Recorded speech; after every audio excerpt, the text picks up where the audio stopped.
Assalamu alaikum and good morning. This is Salim Kadir welcoming you to news at 10 a.m. on BTV World. Prime Minister Sheikh Hasina has described the proposed budget for fiscal year 23-24 as an appropriate one for marching Bangladesh ahead as a developing nation, discarding the apprehension over the ability to implement it. She said this while inaugurating Dhaka District Awami League Bhavan at Tejgaon Industrial Area in the capital yesterday. Sheikh Hasina said it is not a matter at all if anyone does not go to USA crossing Atlantic Ocean after 20 hours of plane journey. There are other oceans and other continents in the world. We will make friendship with those continents crossing the other oceans. Our economy will be stronger and developed and vibrant, she said firmly. She said that Bangladesh will run by its own feet and the government will build country. Sheikh Hasina, however, advised the USA to look at the party which rigged votes and played with the fate of the people. Sheikh Hasina said that the government has been able to register remarkable development in Bangladesh.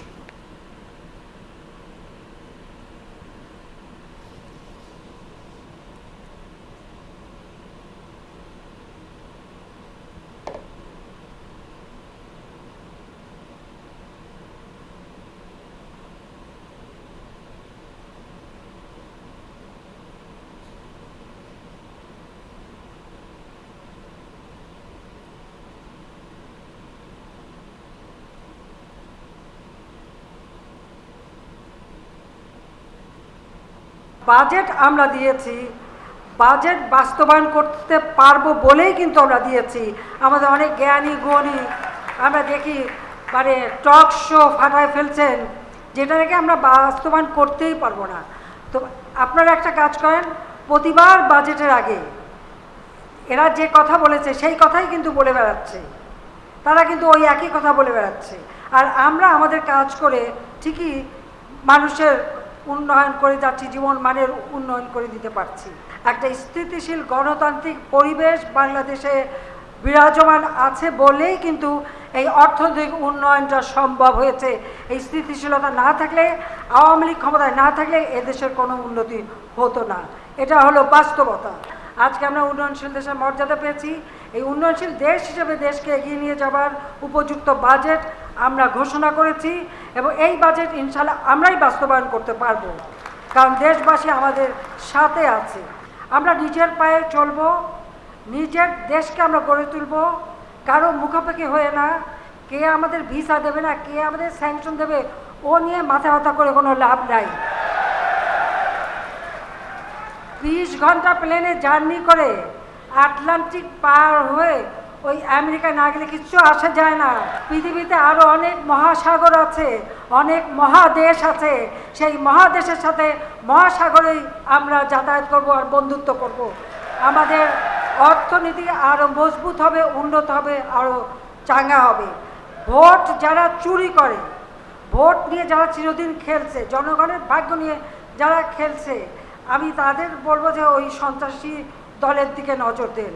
যারা সন্ত্রাসী দল হিসেবে Canada high court বিএনপিকে সন্ত্রাসী দল হিসেবে ঘোষণা দিয়েছে। এই সন্ত্রাসী এবং দুর্নীতি দায়ে এই আমেরিকায় তাদের যারা কিন্তু ভিসা দেয় নাই। কাজী এখন তারা আবার তাদের কাছে ধর্ণা দেয়। খালি এটাই বলবো যে আমাদের যারা অর্থনীতিবিদ জ্ঞানীগুলি আছেন, আমরা তো লেখাপড়া জানি না, কিন্তু বাংলাদেশের মাটি মানুষকে চিনি, বাংলাদেশটাকে চিনি, নদীর লালা খালবিল চিনি। বাংলাদেশের মানুষের কল্যাণ কোথায়, মঙ্গল কোথায়, কি করলে ভালো হবে সেটা আমরা খুব ভালো করে জানি। Awami League General Secretary Waidul Qadir, Prime Minister's Private Industry and Investment Advisor Salman Fazlur Rahman, Awami League President Member Advocate Kamrul Islam, Awami League Organizing Secretary Mirza Azam, Home Minister Asaduzzaman Khan, State Minister for Power, Energy and Mineral Resources Ministry Nasrul Hamid, State Minister for Disaster Management and Relief Ministry Dr. Inamur Rahman and Dhaka District Awami League President Benzir Ahmed also spoke. Dhaka District Awami League General Secretary Panir Zaman Turan conducted the program.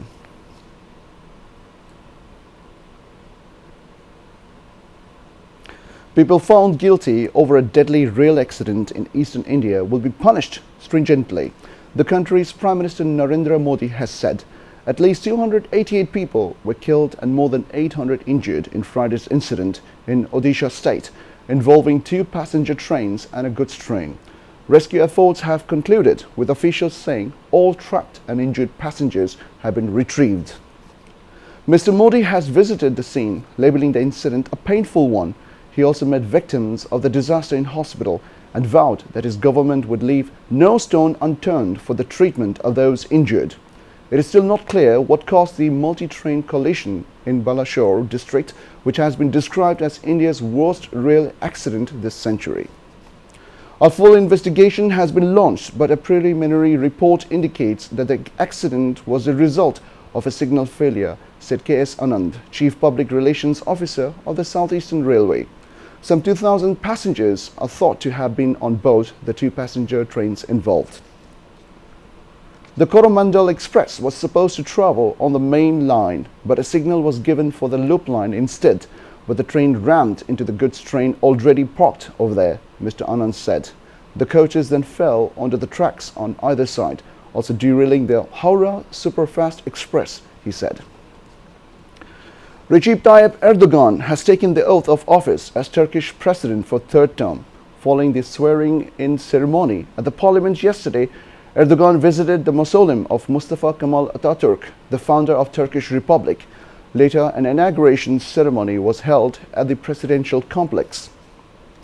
Bangladesh President Mohammad Shahabuddin, his wife Dr. Rebecca Sultana, and leaders from 77 countries attended the ceremony. Erdogan exchanged greetings with Bangladesh President Mohammad Shahabuddin and other leaders of the world. Representatives of international organizations, including NATO and the Organization of Islamic Cooperation, were also present. Erdogan also hosted guests at a dinner at the Chankaya Palace after the ceremony. The economy of the country during the BNP regime was grappled with corruption and looting. As a result, Bangladesh became world champion in corruption. So talks against corruption and looting don't go with the BNP leaders, said Awami League General Secretary and Road Transport and Bridges Minister Obaidul Qadir. He said this at a post-budget press conference organized by the Awami League in the capital yesterday. সব দিক বিবেচনা করেই এ budget প্রণীত হয়েছে। এখানে কৃষিকে বাঁচাতে হবে, খাদ্য উৎপাদন আমাদের ঠিক রাখতে হবে। কৃষিটা আছে বলেই, খাদ্য উৎপাদন যথাযথভাবে হচ্ছে বলেই বাংলাদেশ এখনো তেমন কোনো সংকটে পড়েনি। আজকে বিএনপি নেতাদের কথাবার্তা শুনলে মনে হয় দেশে বোধহয় দুর্ভিক্ষ, এমন সব উদ্ভট কথাবার্তা বলে যাচ্ছে। আজকে বিএনপি বড় বড় কথা বলে, যাদের অর্থনীতি ছিল লুটপাটের অর্থনীতি, এই লুটপাটে তারা ছিল বাংলাদেশ চ্যাম্পিয়ন, দুর্নীতিতে বিশ্ব চ্যাম্পিয়ন। এই দলের মুখে লুটপাট আর দুর্নীতির বক্তব্য শোভা পায় না। আর তাদের চেয়েও 10 গুণ বড় বাজেট আমরা দিতে পেরেছি।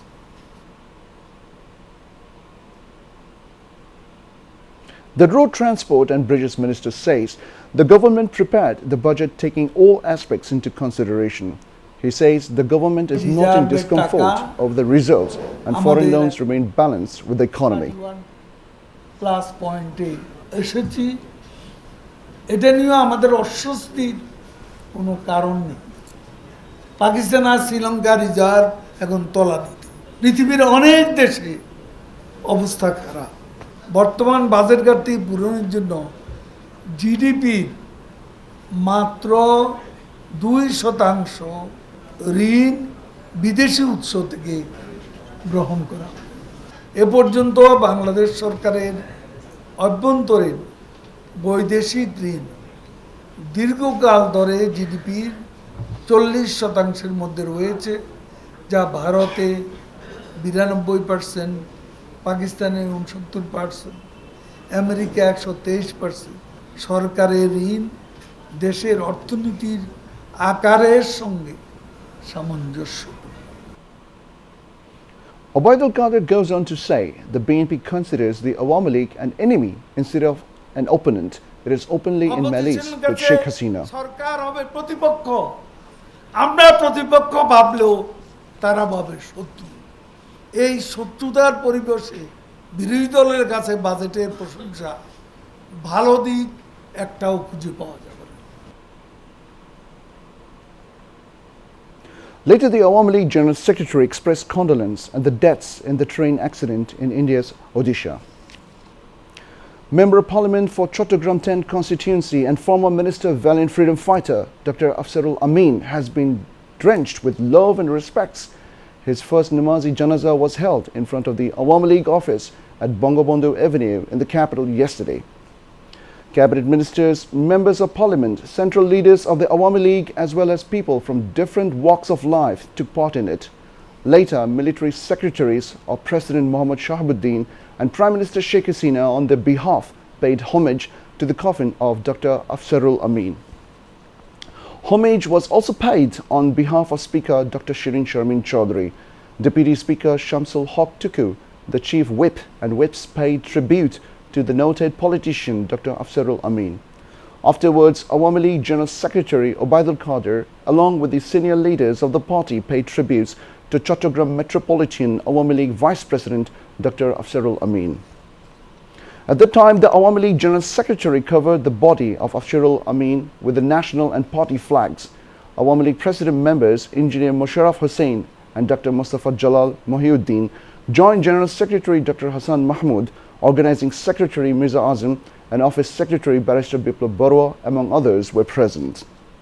Awami Jubo League, Sheshashabak League, Chattogram Metropolitan Awami League, Shadinata Chitchak League, Parishad, as well as other organizations paid tributes to Dr. Afzarul Amin. Meanwhile, Information and Broadcasting Minister and Awami League Joint General Secretary Dr. Hassan Mahmood said the contribution of Dr. Afzarul Amin in the education and health sector is exemplary. He said this yesterday while talking to journalists after attending the Namazi Janaza of Dr. Afzarul Amin. তিনি অজাত শত্রু একজন মানুষ ছিলেন। তার এই মৃত্যু, অকাল মৃত্যু আমাদের দলকে ক্ষতিগ্রস্ত করেছে, বিশেষ করে চট্টগ্রাম আওয়ামী লীগকে ক্ষতিগ্রস্ত করেছে। আমি তার বিদেহী আত্মার মাগফিরাত কামনা করি। জনাব ডক্টর আফজারুল আমিন যেভাবে মুক্তিযুদ্ধে অংশগ্রহণ করেছেন, বঙ্গবন্ধু হত্যাকাণ্ডের প্রতিবাদ করতে গিয়ে কারাগারে গেছেন, সেখান থেকে আমাদের অনেক কিছু শেখার আছে। এবং তিনি শিক্ষাক্ষেত্রে, স্বাস্থ্যক্ষেত্রে, তার নির্বাচনী এলাকায় চট্টগ্রাম শহরে অনেক কাজ করেছেন, যেগুলোর দ্বারা মানুষ উপকৃত হচ্ছে। We now begin with international news. Indonesia's defense minister presented a new peace initiative on Saturday aimed at resolving the conflict in Ukraine. Prabowo Subianto urged military officials from around the world to issue a declaration calling for a cessation of hostilities. Speaking at the Shangri-La Dialogue Defense meeting in Singapore, Prabowo shared his multi-point plan, which would include a ceasefire and the establishment of a demilitarized zone with both Russia and Ukraine, withdrawing 15 kilometers, nearly 10 miles from their respective forward positions. The defense minister emphasized that the demilitarized zone should be monitored by a United Nations peacekeeping force. Additionally, he suggested conducting a UN-sponsored referendum in the disputed territory to objectively determine the wishes of the majority of the inhabitants. He didn't specify the regions to which he was referring. Despite voting in favor of a United Nations resolution denouncing Russia's offensive in Ukraine, Indonesia has refrained from imposing economic sanctions on Moscow. In February this year, China also put forward a 12-point peace plan for Ukraine. That's all from the newsroom for the moment. Thank you for staying with us. Until then, Khuda Hafiz.